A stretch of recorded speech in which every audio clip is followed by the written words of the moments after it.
setiap orang yang bertempat tinggal atau berada di Aceh wajib menghormati pelaksanaan syariat Islam yang ada di Aceh. Oh, beraya undang-undang.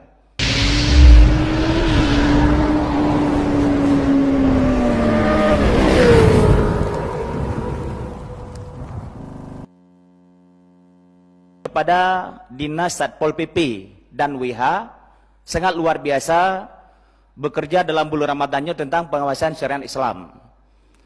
Dannya Pak Sekda perlu nepegat himbauan kelai, karena lu anggap Pak Sekdanya juga orangnya yang mewakili PJ, nepegat himbauan kelai, karena baro nyo Pak Satpol PP Pak Jala ronuh be yo hana masalah karenanya kul haq walau muran, berkatalah yang baik walaupun pahit ada dia. Nyan baro Pak Sekda nyan merempak bui baro, merempak si bui baro di Penayung, si bui ngan si Aceh. Teruk tingkatnya di Aceh dalam bulan Ramadan. Berarti hanale pengawasan bagi Pak Jala be yo. Ketika nesuai pingnyan itimbak mati surga menasik lun, ketika lun pegahnya mati surga bagi lun. Karena mono tanyo ketika bicara Islam yang ada di Aceh, be tak bersama dengan Islam di provinsi yang lain.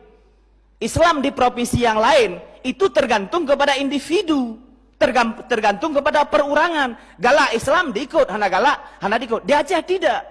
Di Aceh kembali kepada Undang-Undang 11 2006 bab pasal 125, 126 dan 127. Lung baca saboh. Nyala kemah ke semebut kitab, terus semebut undang-undang mungkin katua dia. Saboh lun baca. Bab pasal 126. Setiap pemeluk agama Islam di Aceh wajib mentaati dan menegakkan syariat Islam yang ada di Aceh. Yang kuri Islam. Yang kedua, nyo buh Cina, buh Batak, buh Padang, hargai nyo Aceh. Setiap orang, lo ulangi, baca gero.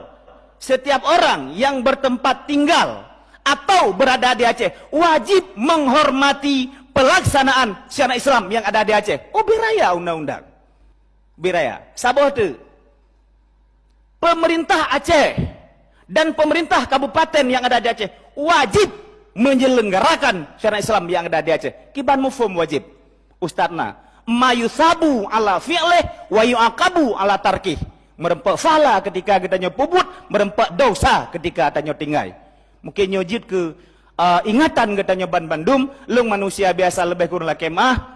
Pak Sekda benar perhatian dan Pak PJ kepada syariat Islam. Assalamualaikum warahmatullahi wabarakatuh.